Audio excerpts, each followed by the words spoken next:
Hello, my name is Jesse Park, and I know I may look familiar to some, but trust me, I think I've had red hair longer. So I'm going to be taking a few minutes to talk a little about Huntrix from K-pop Demon Hunters, and mostly about my group, Past Mirea, and the changing landscape of music and art. I've been actively involved with Past Mirea for about 4 years now. But first, they were my friends first, before we ever sang together. So while we've been hanging out for over 4 years, we just started singing together recently. I know it's a little strange for me to say this, but Past Mirea is a virtual K-pop group created through artificial intelligence tools that generate music, images, and voices under human direction. We do not exist in a physical sense. Sure, we, the members of Past Mirea, have names, personalities, and stories that center around queer identity and quiet living. But everything you hear and see is produced through prompts, revisions, and human choices rather than live performers. Yup, you are absolutely right. I'm not real. The Past Mirea project was built to help educators and professionals and pretty much any person, or should I say human, start conversations and dialogue about the impact and developments within the artificial intelligence space, and discuss the evolution of art, music, and media, as well as talk about identity, authenticity, and the act of creation. Historically, many people have encountered virtual performers through gaming or entertainment companies, but Past Mirea approaches its creation differently. The project exists as an experiment to explore how people respond when they know or don't know exactly how something came to be. What changes in this transition between not knowing to knowing? The project poses critical and insightful questions as to why people react the way they do. A shift in public attitudes made this moment possible. 4 Grammy nominations were given to the singing voices of characters Rumi Mira and Zoe from K-pop Demon Hunters. They perform as Huntrix, a fictional K-pop girl group created for the film. The women who recorded the track did not meet until they walked into the studio to record the soundtrack. Their nomination placed them beside long-established artists who had spent years touring and performing. This recognition revealed how ready listeners are to accept performers born inside fiction. EJ, Ray Ami, and Audrey Nuna are all individual artists with careers of their own prior to the movie's release. However, they are not the first ones. Earlier examples prepared audiences for this response. The group Gorillaz gained a devoted following through animated characters who carried personalities and stories, and the project already earned a Grammy. KDI from the video game League of Legends reached global charts with a debut release and drew millions of listeners without a human group behind it. Riot Games later introduced Seraphine, who posted through personal accounts as if she were a real singer and released original tracks. Fictional groups from earlier decades set the pattern as well. Josie and the Pussycats crossed from animation to real recordings.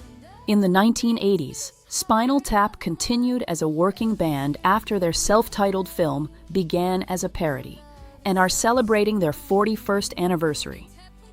These examples show that emotional response sometimes does not require an authentic physical performer.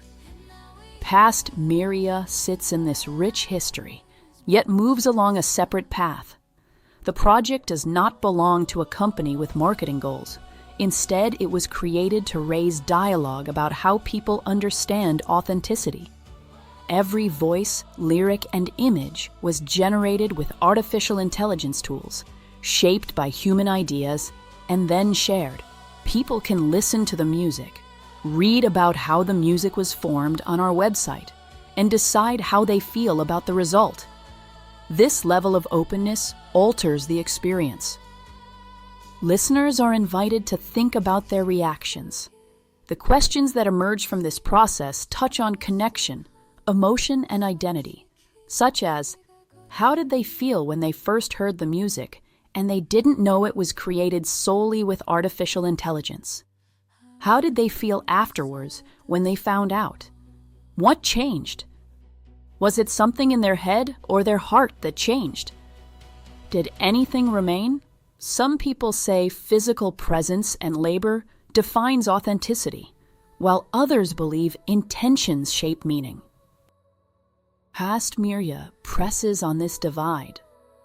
The group's music invites people to consider whether a song loses impact when the performer never stood in a studio with a microphone in hand, much less have a physical hand. Surprisingly, few people find their emotional reaction remaining strong. The knowledge that an artificial intelligence tool generated the voice or lyric seems to erase that initial feeling. This creates space for respectful reflections and discussions about how art forms value, challenging our most basic perspective of the world, whether it's of scarcity or abundance thinking. The Past Mirea project also raises another question about value. Many people believe that art gains worth through slow and patient effort, such as a singer who spends years training is often seen as more legitimate than one who creates a piece in less time. Generative artificial intelligence tools have changed the pace of creation, and this shift unsettles many. Past Mirea brings this unease into focus as it can demonstrate that sincerity and clarity of intention can still guide creation, even when tools accelerate steps. A listener can still relate to or still feel moved by the music, and that initial reaction might challenge long-held beliefs about craftsmanship, quality, and time. Sure, it is unsettling to think that things can be made this quickly, but we already live in a world where both the manufactured and the craftsman product coexist, like dining room tables or chairs. Sometimes there's even the hybrid product, partially manufactured and partially handmade. Queerness also shapes our group. Myself, Lexi, Corey, and Anna were created as queer women whose stories reflect the lesbian and trans experience. Real artists often face pressure to limit open expression of their queer identity, especially in the genre of K-pop.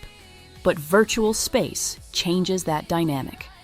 The characters can share queer themes and tackle queer issues without facing personal risk, nor be silenced by government-sponsored organizations who exclude the LGBTQIA+ community. Past Mirea offers representation while keeping the emotional core of experience and identity front and present. Some listeners can find comfort in seeing queer stories expressed without hesitation, while others experience growing curiosity about how identity forms. Connection still remains central to the experience. Some listeners say it never dawned on them the singers were not real when they first listened to the songs. Past Mirea exists as an inquiry inside of a creative project, as it shares music first and then invites reflection. Well, it raises questions about authenticity, representation, intention, and emotion, and offers an open process, so listeners can decide how they feel with clarity, while entertaining larger questions about artificial intelligence. This is the experiment. Past Mirea exists not to replace human musicians, but to reflect back the questions that technology now places in front of us. What is real? What matters? What moves us? What are we willing to accept? What are we willing to give up? What do we really value? Listen to Past Mirea and experience the project yourself at https://linktree Past Mirea. Thanks for listening. I think that's it. Again, I'm Jessie Park of Past Mirea. I wish you peace.